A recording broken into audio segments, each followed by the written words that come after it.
ஆண்டவராகிய இயேசு கிறிஸ்துவின் நாமத்தில் என் அன்பின் வாழ்த்துக்கள்.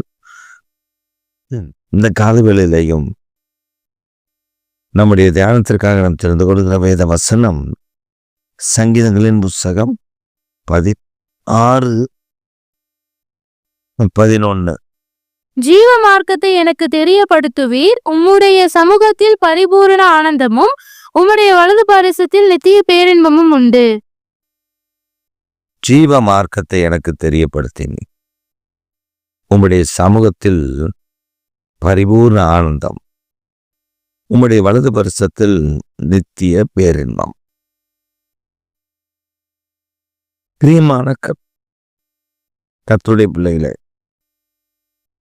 ஆண்டவர் நமக்கு காண்பித்திருக்கிற மார்க்கம் ஜீவ மார்க்கம். பலர் சொல்லி நான் கேட்டிருக்கிறேன், ஒரு ஊருக்கு பல வழி இருக்கும். அப்படி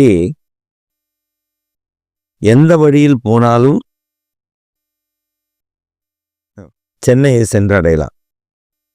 அந்த ஊருக்கு, ஒரு ஊருக்கு பல வழி இருக்கும். எந்த வழியில் சென்றாலும் அந்த ஊருக்கு செல்லலாம்.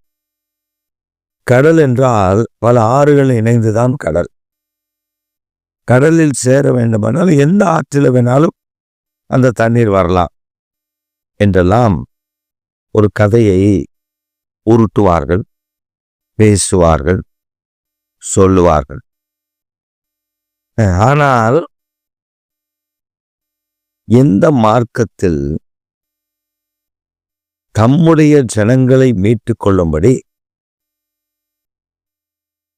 ஒருவர் தன்னையே அர்ப்பணித்து வந்து மரித்து 3ஆம் நாள் உயிரோடு கூட எழும்பினார். வேதம் நமக்கு தெளிவுபடுத்துகிறது. யோவான் 3:16 சொல்லுகிறது, தம்முடைய ஒரே பேரான குமாரனை விசுவாசிக்கிறவன் எவனோ அவன் கெட்டு போகாமல் நித்திய ஜீவனை அடையும்படிக்கு அவரை தந்தரளி இவ்வளவாய் உலகத்தில் அன்பு கூர்ந்தார். ஆம் பிரியமானவர்களே, அவன் நம்மேல் அன்பு கூர்ந்தார். ஜீவ மார்க்கத்தை எனக்கு காண்பித்தார். அவருடைய மார்க்கம் ஜீவன் உள்ளது. அவர் நமக்கு காண்பித்திருக்கிற வழி ஜீவனுக்கு போகிற வழி. 2 விதமான வழிகளை கர்த்தர் வேதத்தில் எழுதி வைத்திருக்கிறார், நமக்கு புரியும்படி. We should understand the ways of the Lord. 2 kinds of ways. 2 ways are in Bible. One is crooked and another one is vast way. ஒன்று குறுகின பாதை, இன்னொன்று அகலமான பாதை. குறுகின பாதை குறுகினது, அது பரலோகத்திற்கு செல்லும்படி. நெருக்கடி, பிரச்சனை, போராட்டம் இவைகள் எல்லாம் கடந்தால்தான் மோட்சம். வனாந்தரத்தில் இஸ்ரவேல் ஜனங்களை அடிமைத்தன வீடாகிய எகிப்திலிருந்து விடுவித்து வெளியே கொண்டு வந்து விட்டார். செங்கடலை தாண்ட வேண்டும், யோர்தானை கடக்க வேண்டும், எரிகோவை தாண்ட வேண்டும், ஆயி பட்டணத்தை தாண்ட வேண்டும். இப்படி பல ஹிண்ட்ரன்ஸ், தடைகள். ஆனால் கர்த்தர் அந்த தடைகள் எல்லாவற்றையும் மாற்றி தம்முடைய ஜனங்களுக்கு மிக அழகாக வழி நடத்தி சென்றார். தடைகள் வந்தது, யுத்தங்கள் நடந்தது. கர்த்தரே யுத்தம் செய்து தம்முடைய ஜனங்களை ஜெயிக்க பண்ணினார். ஏனாக்கியர் இருந்தார்கள், பெரிய பெரிய ஏவியர்கள் இருந்தார்கள், பெரிய பெரிய மனிதர்கள். இவர்கள் அரக்கர்கள். உளவு பார்க்க சென்றதான 12 பேரில் 10 பேர் சொன்ன காரியம் இதுதான், நாங்கள் அவர்கள் பார்வைக்கு வெட்டி கிளிகளைப் போல இருந்தோம். அப்ப எப்படிப்பட்ட அரக்கர்கள் பார்த்துக்கோங்க. ஏவியர்கள்னா அவங்கதான், ஏவியர்கள், ஏனாக்கியர்கள், அவங்கதான் அரக்கர்கள். ஆனா அவங்களை ஜெயிக்க சென்ற படை யார் தெரியுமா? காலேப். காலேப்புடைய படை தான் போய் அவர்களை ஜெயிச்சது. மலை நாட்டில் இருந்தாங்க, குகைகள்ல இருந்தாங்க. இந்த பெரிய ஏனாக்கியர்களை ஜெயிக்க ஒரு சின்ன காளைப்பு போதும். அவன் மேல இருந்த அபிஷேகம் அந்த கிரியைகளை முறியடித்தது. அதுதான் சங்கீதக்காரர் சொல்றாரு, அவருடைய அனுபவம் எவ்வளவு இருந்திருக்கும். ரொம்ப அழகா சொல்றாரு. என்ன தெரியுமா சொல்றாரு? ஜீவ மார்க்கத்தை எனக்கு காண்பித்து ஆனந்த தைலம், உங்களுடைய வலது பார்சது நித்திய பேரின்பம். நீங்க மட்டும் என் கூட இருந்தீங்கன்னா நான் பாத ஜீவ மார்க்கம், ஆனந்த தைலத்தினால என்னை நிரப்புறீங்க. உங்க வலது வருஷத்துல நித்திய பேரின்பம், குறைவில்லாத வாழ்க்கை. நாம் புலம்பிக்கு திரிகிற நிறைய விஷயங்களில் வனாந்திரம் தேவையா, வறண்ட பூமி தேவையா, என்னையே ஆண்டவர் இந்த பாதையில் நடத்துகிறார், ஐயோ துன்மார்க்கனெல்லாம் நல்லா நடத்துறாரு, அவனுக்கெல்லாம் ஒரு குறைவும் இல்லை, எனக்கு மட்டும்தான் இந்த குறைவெல்லாம் கர்த்தர் தந்துடுறார், எனக்கு மட்டும்தான் அந்த ஆசீர்வாதம் இல்லை, இந்த ஆசீர்வாதம் இல்லை, இந்த ஆசீர்வாதம் இல்லை புலம்புகிறோம். ஆனா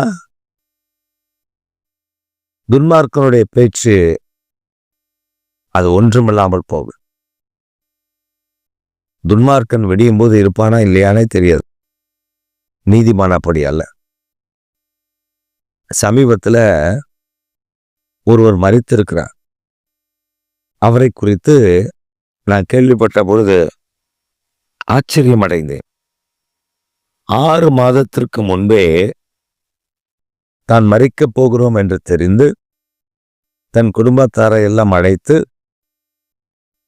நான் மரிப்பேன், அப்ப நீங்க அழக்கூடாது, நீங்க நல்ல பாட்டு பாடி கர்த்தரை துதிச்சு தான் என்னை அனுப்பி வைக்கணும் அப்படின்னு சொல்லி 6 மாதத்துக்கு முன்பே சொல்லிட்டாராம். எவ்வளவு பெரிய கன்ஃபர்மேஷன் பாருங்க. அவருக்கு இருந்த நம்பிக்கை. அதுக்கப்புறம் 6 மாசம் கழிச்சு இப்ப சமீபத்தில் தான் அவர் மரித்தார். அவர் மரிக்கிறதுக்கு முன்னாடி தன் பேர பிள்ளைங்க எல்லாம் சுற்றி நின்று நல்லா சிரிச்சு ஜோக்கடிச்சு நல்ல கர்த்தரை பாட்டு பாடி துதித்து ஆராதித்து கொண்டிருக்கும் பொழுது யாருக்குமே அவருடைய ஜீவன் பிரித்தது. அவர் விரும்பினார். அவர் கர்த்தர் இப்படிதான் செய்யணும்னு சொல்லியிருந்தார். எல்லாவற்றையும் ஆயத்தப்படுத்தியிருக்கார். அதாங்க நீதிமானுடைய முடிவு. ஆனா துன்மார்க்குடைய முடிவு அப்படி இல்லை. எப்ப என்ன நடக்கும் தெரியாது. அப்ப நீங்க நான் சொல்றதை வச்சு மற்றவங்களை கம்பேர் பண்ணாதீங்க. இதுக்கு சம்பந்தம் இல்லை. நான் அதுக்கு பொறுப்பாளியும் கிடையாது. கர்த்தர் ஜீவ மார்க்கத்தை எனக்கு காண்பித்தார். இப்ப நான் எப்படி இருக்கணும்? ஜீவனுள்ள தேவனோடு நான் இணைந்து இருக்கணும். அப்பதான் ஆனந்த தைலம், அப்பதான் ஆனந்த தைலத்தினால் அபிஷேகம், அப்பதான் நித்திய பேரின்பம். நான் தேவனோடு ஒட்டாமல் உலகத்தோடு ஒட்டி உலகத்தினுடைய காரியத்தையே நோக்கி, எனக்கு இது இருந்தா நல்லா இருக்குமே ஆண்டவரே, எனக்கு அது இருந்தா நல்லா இருக்குமே, இது இல்லையே அது இல்லையே, குறைபடுவதை விட்டு இருப்பதில் சந்தோஷப்படுங்க. அவர் உங்களுக்கு கொடுத்தா வாங்கிக்கோங்க, கொடுக்கலனா நச்சரிக்காதீங்க. அவனுக்கு தந்திருக்கிறீ, இவனுக்கு தந்திருக்கிறீ, எனக்கு தரலையேன்னு புலம்பாதீங்க. நானு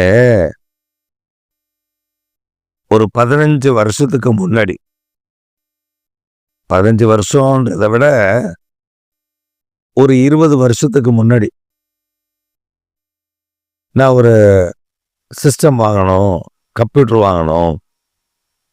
ஏன்னா நிறைய காரியங்கள் அதில் நான் ஸ்டோர் பண்ண வேண்டியது இருந்தது, படிக்க வேண்டியது இருந்தது. சில இடத்துல ப்ரௌசிங் சென்டரில் போய் தான் அதெல்லாம் படிப்பேன். ஆனால் வீட்டில் இருந்தால் நல்லா இருக்குமே அப்படின்னு ஒரு சிஸ்டத்திற்காக ஜெபித்தேன். நான் ஜெபம் பண்ணிருக்கேன். என் ஃப்ரெண்டு வீட்டில் ஒரு கிட்டத்தட்ட 1,00,000 அவர் சிஸ்டம் வாங்கினார். அப்ப நமக்கு காய்மகர் வருமா? நான் கேட்டேன், அவனுக்கு தரீங்களா ஆண்டவரே? சந்தோஷப்பட்டேன். பரவாயில்லையே, கர்த்தர் உனக்கு வாங்க உதவி செஞ்சுட்டாரு. லேப்டாப்புக்காக ஜெபம் பண்ணேன். அதை இன்னொரு நண்பர் வாங்கினார். அந்த மாதிரி லேப்டாப்புக்கு ஜெபம் பண்ணி கொடுத்துட்டு வந்தேன். ஒரு 4 வீலருக்காக ஜெபம் பண்ணேன், ஒம்னிக்காக. மஹிந்திரா கம்பெனியில் ஒம்னின்னு ஒரு வேனு, அது ஊழியத்துக்கு வேணுமே அப்படின்னு ஜெபம் பண்ணேன். அதை இன்னொரு நண்பர் வாங்கி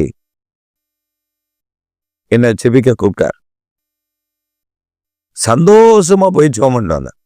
மகிழ்ச்சியா, ரொம்ப மகிழ்ச்சியா, துக்கத்தோடு இல்லை, மகிழ்ச்சியா ஜெபம் பண்ணிட்டு வந்தேன். நாட்கள் கடந்தது, காலங்கள் உருண்டோடினது. 2010 எனக்கு ஒருத்தர் ஒரு பழைய சிஸ்டம் அவங்க வீட்டில் இருந்து கொடுத்து அனுப்பினார். 2011 ஒரு சிஸ்டம் எங்களுக்கு கொடுத்து அனுப்பினார். அதில் எல்லாமே வீணா போனது மாதிரி தான் அது. ஆனால் அந்த சிஸ்டத்தை மகிழ்ச்சியோடு வாங்கி நாங்கள் ஆண்டவருக்கு நன்றி சொன்னோம். அதுக்கப்புறம் சில மாற்றங்கள் அப்டேட்லாம் பண்ணி இன்னைக்கு ஒரு அப்டேஷனில் அந்த சிஸ்டத்தை பயன்படுத்துவதற்கு கர்த்தர் உதவி செய்திருக்கிறார். அந்த மாதிரி சில நேரங்கள் நாம ஜெபம் பண்ணுவோம், கர்த்தர் மற்றவர்களுக்கு கொடுப்பார். காய்மார்களை நம்ம பார்க்கக்கூடாது. மகிழ்ச்சி ஆண்டவருக்கு சொல்லும், நீர் கொடுத்ததுக்காக நன்றிப்பா, அவங்களை நீர் ஆசீர்வதித்திருக்கிறீர், அதற்காக உமக்கு ஸ்தோத்திரம். எனக்கு நீர் கொடுக்கும்போது நான் வாங்கிக்கிறேன், இல்லைன்னா பிரச்சனை கிடையாது. ஏன்னா அதற்கான தேவை இன்னும் வரலன்னு அர்த்தம். நீங்க கொடுக்கும் போது நாங்கள் பயன்படுத்திக்கோ. அப்படிதான் ஜெபிக்கிறேன். நமக்கு நிறைய தேவைகள் இருக்கும், நிறைய தேவைகள் வேணும். ஊழியத்தில் எங்க ஒரு கிராமத்தில் தான் நான் ஊழியம் செய்கிறேன். அந்த கிராமத்துக்கு பக்கத்தில் ஒரு 5 கிலோமீட்டரு 3 கிலோமீட்டரு இங்கெல்லாம் ஜனங்கள் இந்த கல் அறுக்கிற வேலை செய்கிறவர்கள். அந்த ஜனங்க சொல்றாங்க, எங்களுக்கு ஒரு வாகனம் இருந்தால் நல்லா இருக்கும் அப்படின்னு சொல்லி. எங்களுக்கு அதற்கான ப்ரொவிஷன் இல்லை. ஆனால் நாங்கள் ஜெபம் பண்ணுறோம், நீர் கொடுத்தால் அந்த ஆத்துமாக்கள் வந்து ஆராதிப்பதற்கு ஏதுவாக இருக்கும். நாங்கள் ஜெபம் பண்ணிட்டு இருக்கோம். அப்படிதான் அப்படிதான். அவங்களுக்கு கொடுத்தீங்களா எனக்கு தரலையே, இவங்களுக்கு கொடுத்தீங்களா எனக்கு தரல. இல்லை, எனக்கு தந்திருக்கிற எதை? ஜீவ மார்க்கத்தை. இன்னொன்று கொடுத்துருக்குற என்ன தெரியுமா? ஆனந்த தைலம். 3வது கொடுத்துருக்க நித்திய பேரின்பம், அவர் வலது பாசத்தை. இப்போ இதெல்லாம் வச்சிருக்கிற தேவன் என் கூட இருந்தா நான் தாங்க டாப், நான் தான் உயர்ந்தவன்.